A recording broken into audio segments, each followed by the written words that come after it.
So Christmas is like the best thing ever. And then Captain America as well. This is going to be great. What the hell are you? We are Venom. Hello everyone and welcome back to Rosenthal Reviews. Today we're talking about Red One. It's November now, we can talk about Christmas movies, right? Yeah, I'm not going to worry about it. So Red One is the latest Christmas adventure. We're basically following J.K. Simmons as Santa. He's accompanied by his bodyguard Dwayne Johnson, and when Santa gets kidnapped, we introduce Chris Evans, the best tracker in the business, to ultimately find Santa and save Christmas. So my intro was no joke. I do not joke around when it comes to Christmas. I love it. I freaking love it. I fucking love it! Love the vibes, love the atmosphere, love the films that go with it. And then you put Chris Evans and The Rock in a Christmas movie. I went into this film pretty hyped. Having seen the film, my opening thoughts, yeah, it's all right. It's actually okay-ish. And let's get started with the world building, because this is probably my favourite element of the movie. Throughout the film, we are introduced to different characters, creatures, trinkets, technology, transportation systems that are really creative and actually kind of fun to watch. There is a whole load of creative stuff here.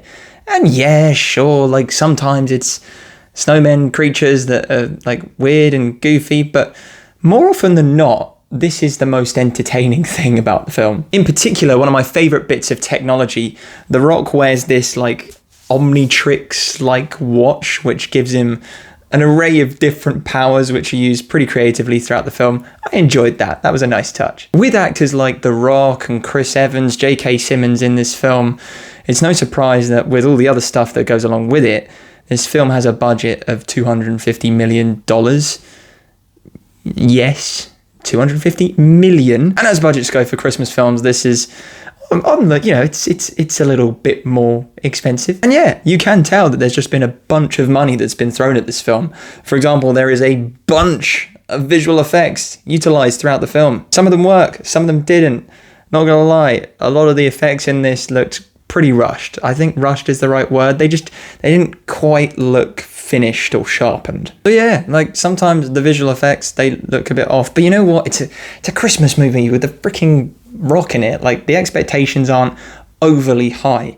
So if you have that ability to let go, take the visuals at face value, you know what? Some of the bad CGI shots, like they're kind of entertaining. They're kind of what makes the film funny. I'm not sure I should be laughing at a film, but you know what I mean. Much of the plot here are these Christmassy tropes, these beats that we've seen before in other films. The Rock has a fairly interesting storyline, in particular with how adults perceive Christmas. I thought that was fairly heartwarming to an extent, but in general his character doesn't have much humour to him. He's pretty bland. Unlike Chris Evans' character, who to me was the funniest part of this movie. Watching his character, a plain old human, react to mythological elements and creatures and surprises that came his way, it was actually quite entertaining, to be honest. And there was one joke from his character that was mentioned a few times throughout the film to do with Wonder Woman. You see that mentioned in the trailer. That was funny. I enjoyed that. I thought that was a good joke. But yeah, the comedy here, it's pretty hit or miss. Like you can tell the film is extending shots at the end of scenes before it moves on to the next scene, waiting for the audience, waiting for the laugh to kick in. And sometimes in my theatre that just didn't happen and it was like a little bit awkward. And yeah, you know what? There's dialogue that is really, really not great, and there's freaking plot holes all over the place.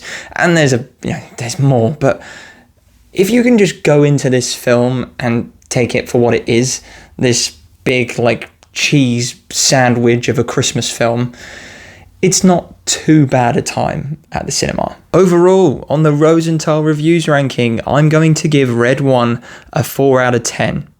On the entertainment echelon, it's a 7 out of 10. There's action, there's cheesy lines, there's snowmen v The Rock. It's fun.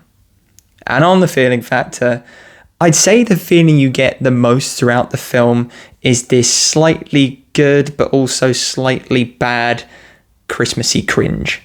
I will reiterate, I am a sucker for big, cheesy Hollywood films, and I'm a sucker for Christmas, so take those rankings with a pinch of salt. And plus, I forgot to mention, we all know that J.K. Simmons is going to do Santa stuff in this film, right? Well, he does stuff that gets me kind of believing in the old guy again, because the way that they utilize his, like, athleticism and his technology and his powers that he has, I was like, maybe Santa does exist. And on that rather optimistic and Christmassy note, I will leave my review of Red One there. Have you seen Red One? If so, let me know your thoughts on the film in the comments down below. And as always, if you're new around here, please subscribe for more reactions and reflections, and I'll speak to you all very soon.